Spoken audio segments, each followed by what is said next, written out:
হায়রে তোদের অবস্থা কি লাগছে দেখি। ওই দেখো মাছ লালাম যেখানটা, দেখো আমি লালাম যেখানে ডুবে গেল। দেখো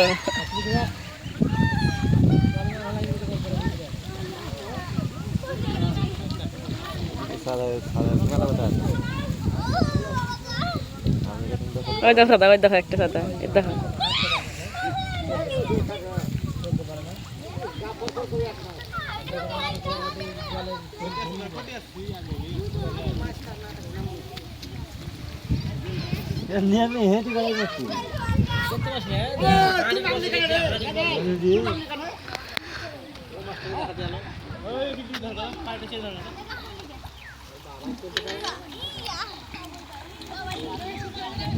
দাদা, হাই দাদা।